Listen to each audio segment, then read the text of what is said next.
Hello, I'm the Dark Master, and welcome back to the Kirby. Right, back at your retrospective. In today's installment of the retrospective, we shall be covering episode 68, Delivery Dilemma, or as it's known in the Japanese original, Achieve Victory, the Age of Delivery.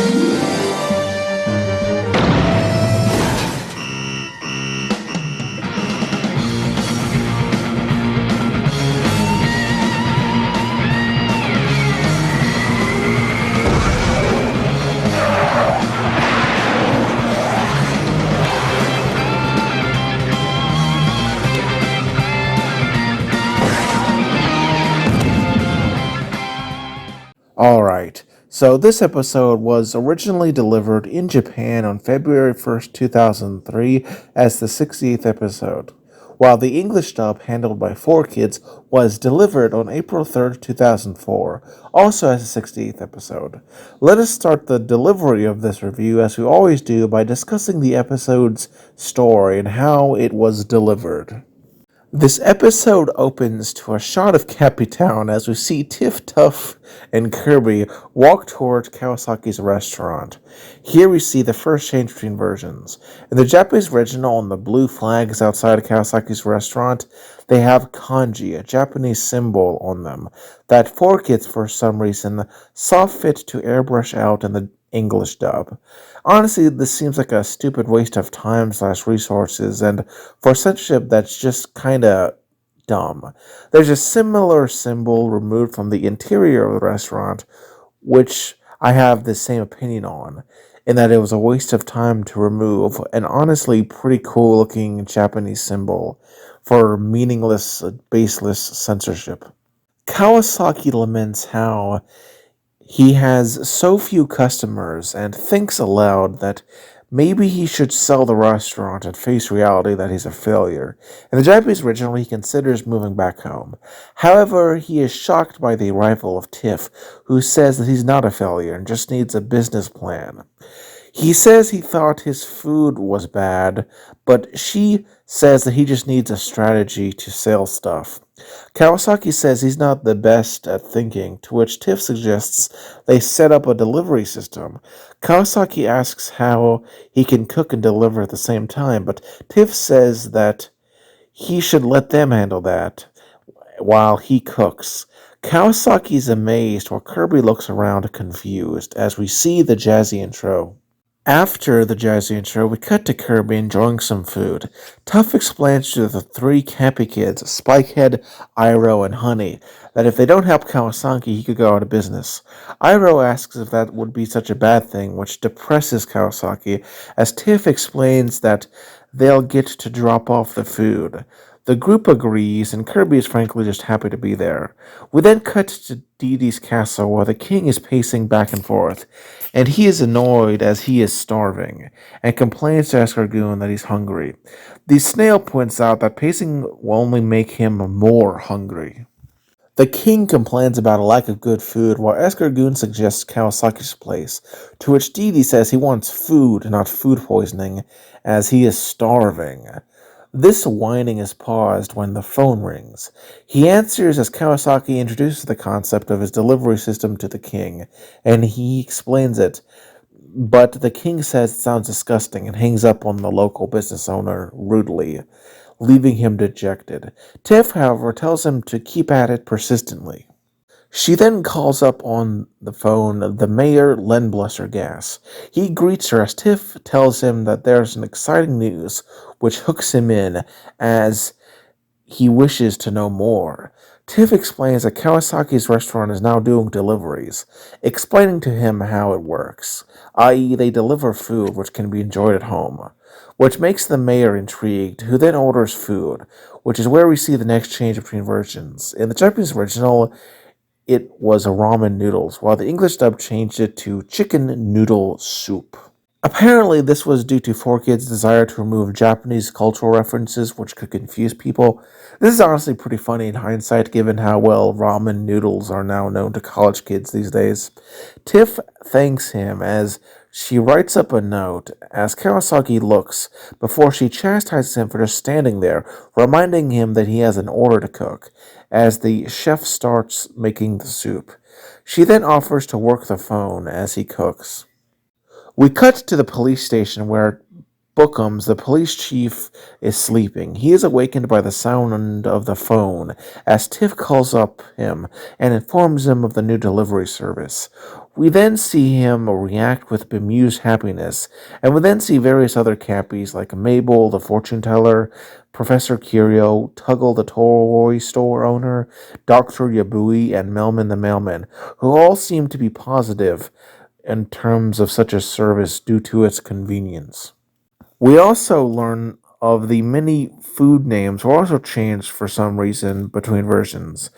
In the Japanese original, the orders include a bowl of curry for Chief Bookums, a steak meal for Mabel, liver and chives for Professor Curio, pork cutlet for Gengu, and hashed beef rice with gozu for Yabui. The English dub had this changed to barbecue pork for Bookums, steak with baked potatoes for Mabel, chicken stir fry for Professor Curio, beef stew for Gengu, chicken soup for Dr. Yabui, and adds on an order of a cheese sandwich for Melman. As always, these changes are just silly, though the addition of Melman's order was neat, even if it didn't fully make up for the strange alteration slash censorship. As honestly, I just feel like all these foods are relatively well known enough that you didn't really have to change them. Regardless of the specifics, Kawasaki cooks hard, as we see Tough and the Cappy kids watch. Then they are seen delivering the food, leaving the restaurant. Kawasaki works busily to make the orders. Tiff puts down a menu where we see another change between versions. In the Japanese original, the menu has the word menu on it.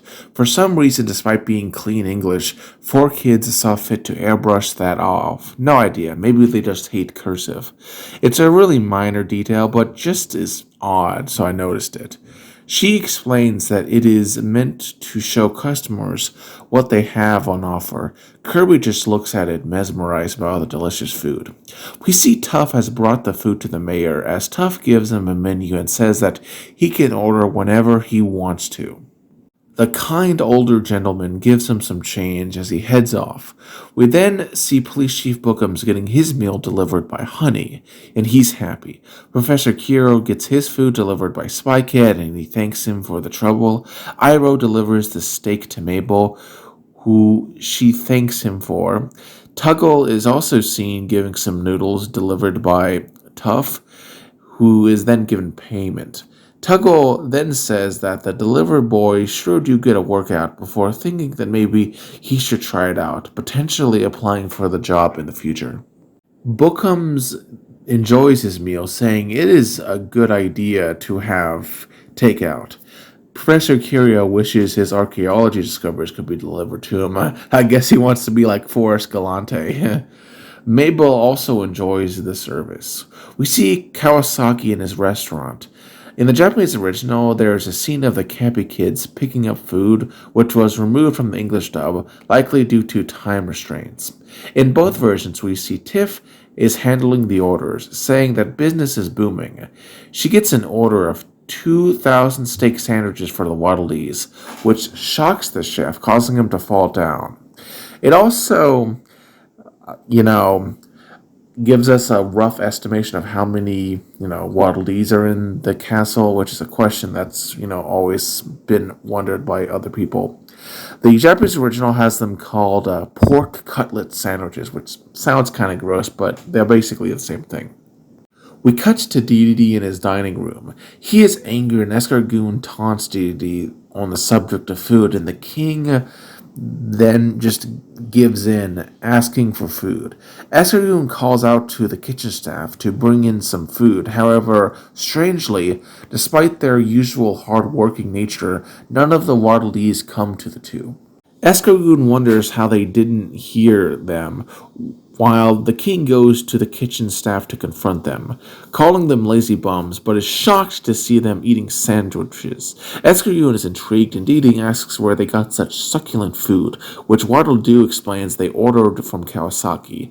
Dedede then bashes Escargoon on the head, and Waddle-Doo explains the whole situation involving the new delivery service. The king is annoyed and goes to call the restaurant himself. Tiff answers him and he's rude, which annoys her, as she then tells Kawasakii the order. But she realizes that they have no one to deliver the meal, and if they don't do it soon, Dedede will get mad. She looks at Kirby. Kawasakii finishes the meal. She puts the food in a box and plans to deliver it herself, but is distracted by a call and has to ask Kirby to deliver the meal to Dedede. Kirby is excited, but Tiff explains that he must be professional, aka not eat the food. Kirby initially seems to understand and goes out. There is a short scene of Tiff looking out before going back to the phone in the Japanese original, which 4 kids removed, likely due to time constraints between versions. Kirby goes to Dedede, and this scene is slightly longer than the Japanese original, though it is heavily cut down by 4 kids in the English dub, again likely due to time constraints. Kirby does well at first, but due to his nature of liking to eat, he starts to be tempted by the smell of food.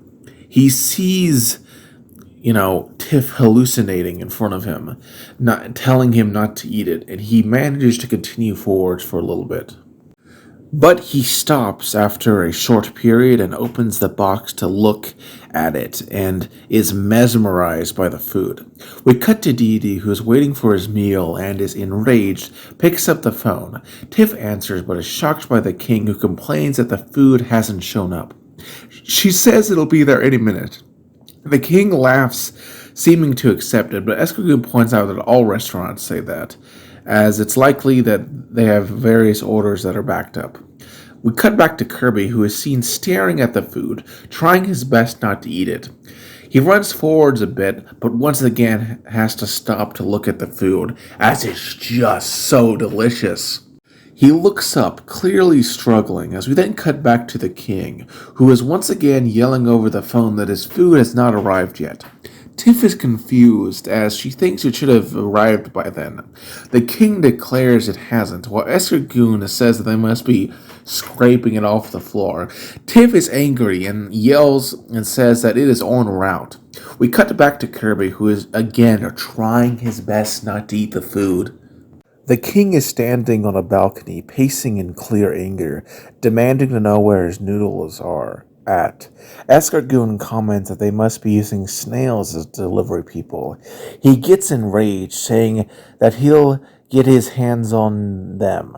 Escargoon then says it's rude to use your hands to eat noodles, as the king whines impotently. We cut back to Kirby, who is still standing with the food, having his desires eat him from the inside as the sun sets. We cut to the next day at the restaurant, where we see everyone has fallen asleep due to the sheer workload. The phone rings as Tiff awakens and starts taking orders. The others awaken groggily as she goes out to inform the others of the 2 breakfast orders they got. Tuff says that this is great, but wonders where Kirby is. Tiff realizes she sent him to deliver Dedede's food. Tuff asks if she had heard from the king, to which Tiff says not since yesterday, which Ira says the delivery must have gone through, and the others continued that Kirby is likely at his home, sleeping, which Tiff foolishly agrees with. We sadly then cut to Kirby, who is sleeping until the horrible wretched bird Takori wakes him up to ask why he's sleeping in the middle of the road in a form of fox worry. We then cut to Dedede, who has stayed up all night waiting for his noodles. He groans with reddened, bloodshot eyes. Escargoon enters into the area to, tease the king about not getting his food. Tuff, bringing a delivery, however, pauses this conversation. The king approaches the child like a zombie, seeking noodles which he goes to grab, and they do look beautifully delicious. But then Escargoon grabs them. Dedede grabs the snail, demanding an explanation as to why he just took his food, and the poor snail Escargoon explains that he ordered breakfast, which confuses the king as Tuff confirms it. He demands to know why Escargoon got his orders first and not him. Tuff realizes the situation and runs off to get the king's order. The king growls, saying Kirby must have nabbed his food due to Tuff's saying that Kirby didn't bring him it. He then declares he will be getting his own delivery man. We then cut to the throne room where we see King Dedede call up the enemy sales guy who greets the king, who demands a delivery man. The enemy sales guy is a bit confused, but the king confirms it, and he sends over the monster of the week. Since it is introduced here, let us talk about it for a bit. This guy is named the Delivery Man. Not the most original name. I mean, I can think of a better name for a, monstrous delivery service guy. How about the Delivernator? I don't know.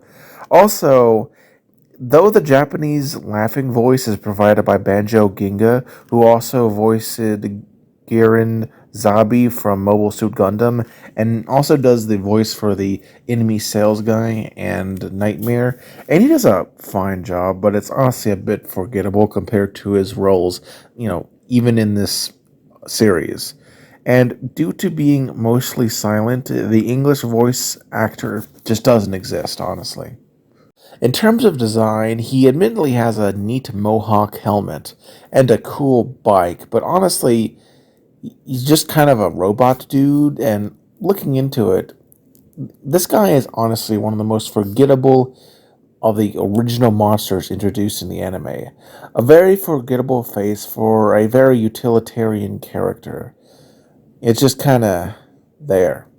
Resuming with the plot, we cut back to Kawasaki's restaurant. Well, Tiff is informed by Tuff that Kirby never delivered the meal to King Dedede, which shocks her. She then gets a call on the phone as Dedede says he doesn't trust them and sends over a real professional delivery man, unlike Kirby. We see the delivery man arrive and scan the pair, revealing its robotic nature, and doesn't view any of them as his targets, which are Kirby, but we'll learn about that in a little bit. Tiff calls Dedede out and demands an explanation, to which the king says that Kirby won't muck up his order again, and tells them to rustle up 2 orders of noodles. Tiff informs Kawasaki, who makes the food, which the delivery man takes off and speeds down through Cappy Town, moving faster than anyone else. Speeding through the area, he sends Melman, the poor mailman, flying into the stratosphere.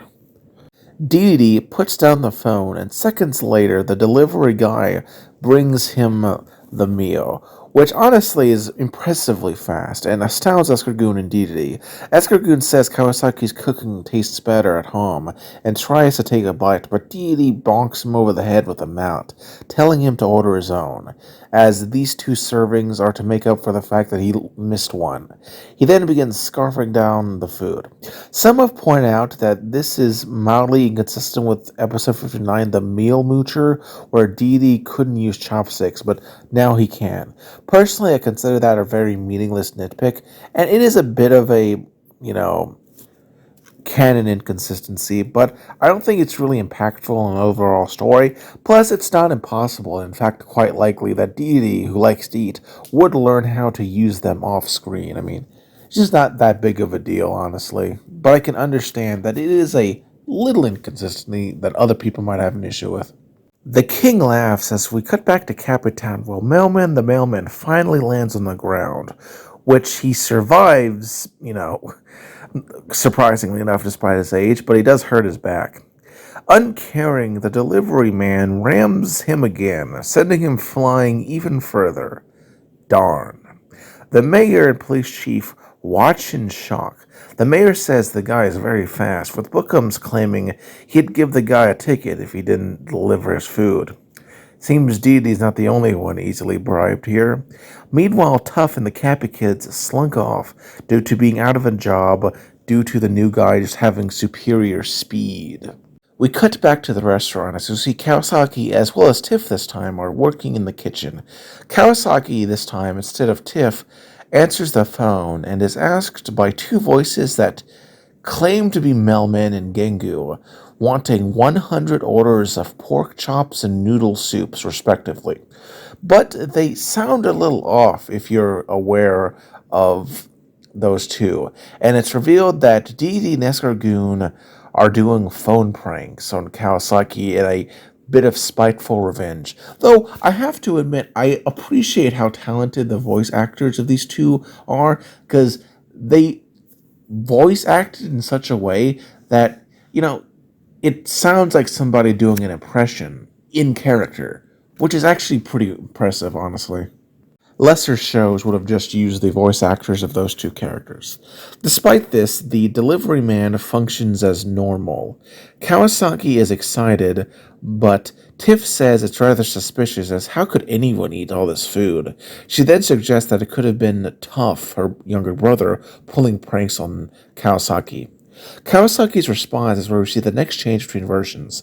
In the Japanese original, he says it couldn't have been Tough, as everyone said Zoai and Degesu, not realizing that those are two specific speech patterns only seen in Deity and Escargoon.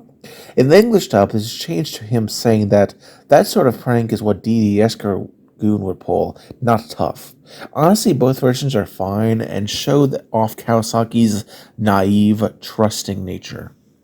Tiff gets a call as she hears Police Chief Bookham's complaining about the excessive food. We see a similar complaint from Mailman on getting, hit too much food as well. Next, we see another change between versions, as in the Japanese original, there is a scene of Gengu complaining about excessive orders that he's not paying for. 4Kids, for some reason, saw fit to remove it, which is a shame, as I think it fully enhances the episode, and its removal just weakens it.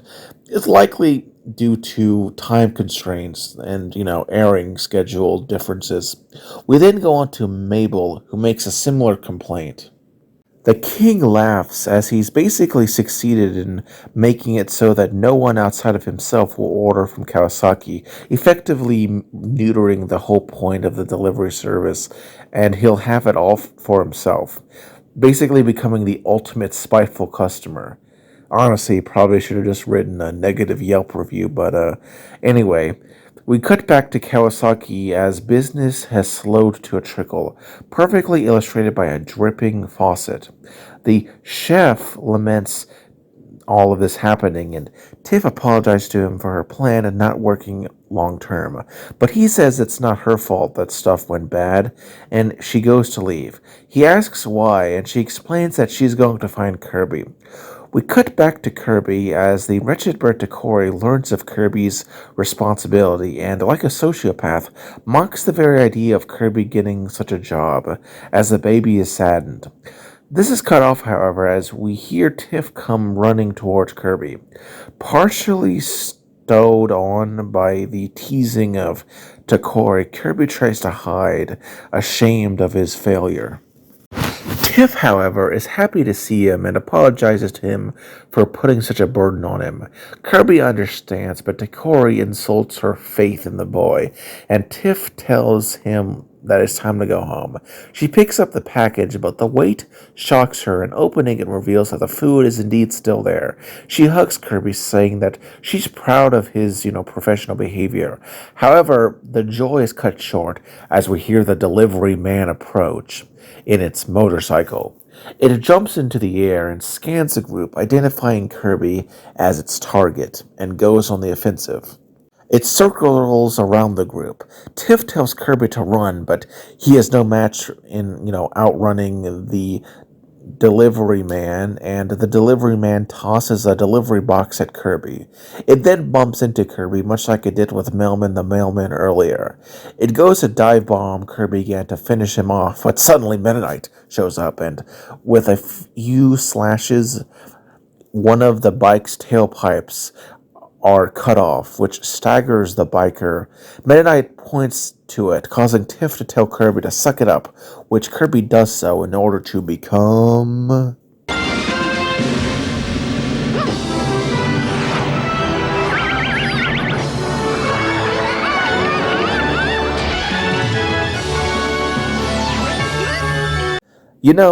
It's been a real while since we've seen a new copy ability.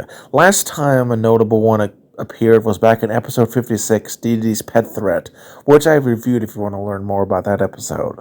So, this is Jet Kirby, a new copy ability that was introduced first in Kirby Superstar, released in 1996, which I've reviewed before if you'd like to learn more about that game.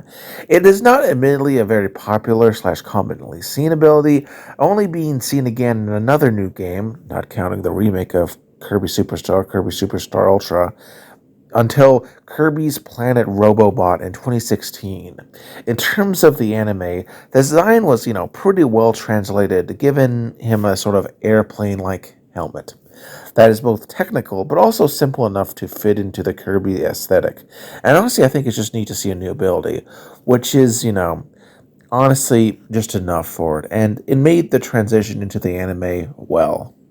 Benedict points out the obvious, and Tiff says that this is new, while Takori, the wretched bird, makes some snide, cruel comment about how he looks like a flyboy.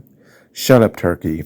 Jet Kirby catches up with the delivery guy, even surpassing him in terms of speed, using Jet Dash. The delivery guy catches up and eventually tries to hit the baby with his extendable robo legs. Kirby dodges it easily, and he starts to fall behind. It then reveals a cannon which extends and starts shooting missiles at Kirby. But the missiles are all easy for Kirby to dodge as it goes to approach the monster. We then see the last change between versions. As in the Japanese original, he says the attack name Jet Cracker. 4Kids removed this short line, and honestly, this is one of the few times 4Kids changed something for the universal better, as the less Kirby talks, the better.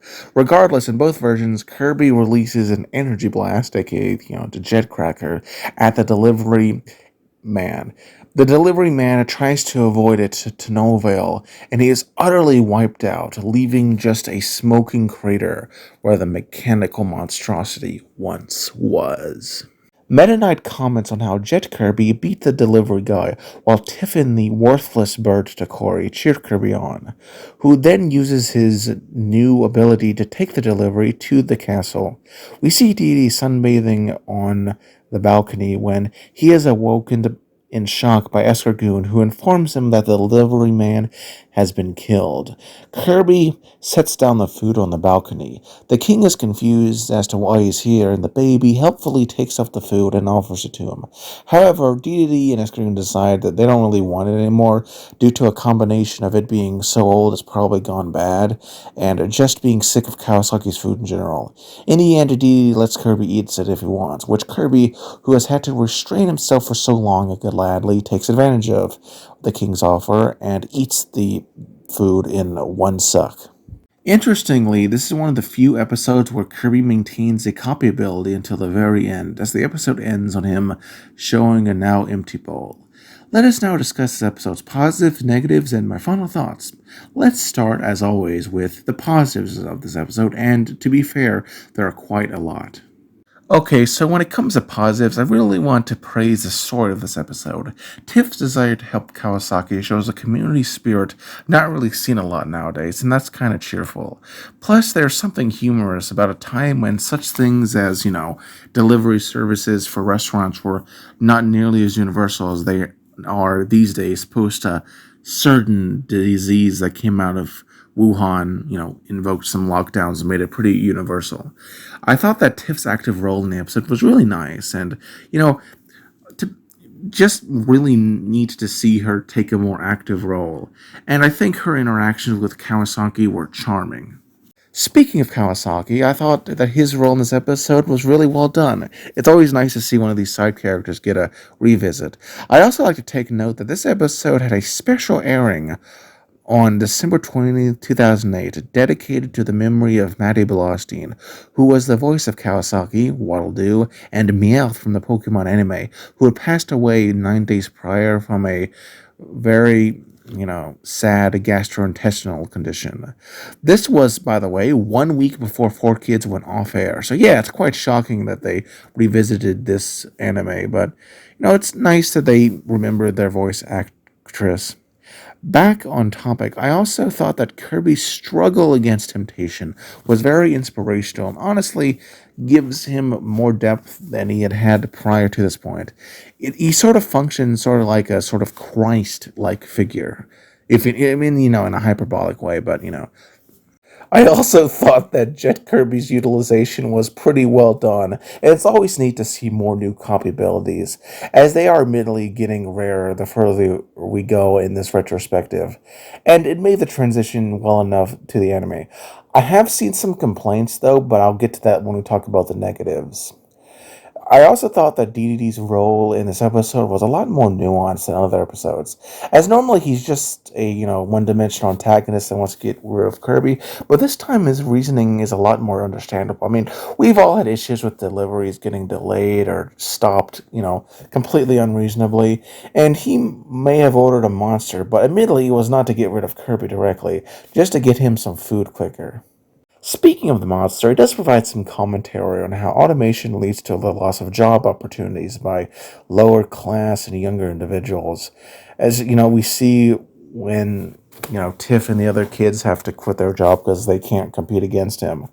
I always kind of wondered why Kawasaki didn't do more with the delivery service, but I guess Dedede was such a spiteful little loser that he completely botched the entire thing and made it so that they couldn't really do it again. But I don't know. That's too esoteric for this.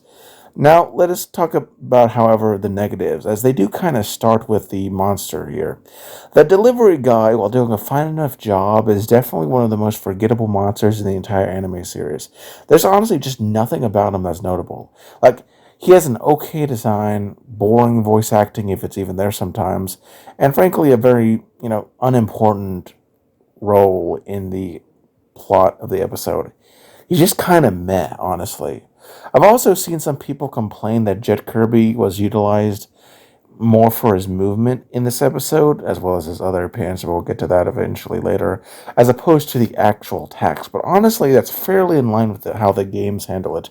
Jet is always more of a simple ability, even in games with more advanced movesets. It was never really a purely offensive thing. They weren't like, fist cuffs and like kicks and such. So I can understand why they wanted to play into the jet aspect of the jet copy ability. Some people also complain about the DDD chopstick things, but I always thought that wasn't really a big of an issue when it comes to this episode. It's more of a continuity error that really only the most pedantic of people, I think, will really care about. For me, though, the biggest issue was the censorship 4Kids did. In this episode, it was especially just nonsensical. Like, why change food names? Why airbrush the perfectly fine English word menu off a menu? It's just like, just silly. Like, why do that? It makes no logical sense. Even if you're afraid of offending parents, there's no way that they could be offended by that. Overall, though, what are my final thoughts on this episode? Well, honestly, while some might consider this episode filler, I thought it was a pretty great episode with a lot of fun elements. The only weak point being the villain, and maybe the fact that Meta Knight didn't really play much of a role, but I liked him in the episode as well. While not in my top 10, I think it's well worth a watch if you're considering going through this series. It's definitely one that I don't feel like you can skip and feel good with yourself. It's honestly a pretty fun episode. Anyway, I'm the Dark Master. If you like this video, like it. But if you loved it, consider subscribing, as there are many other videos like this one on my channel. And have a wonderful day.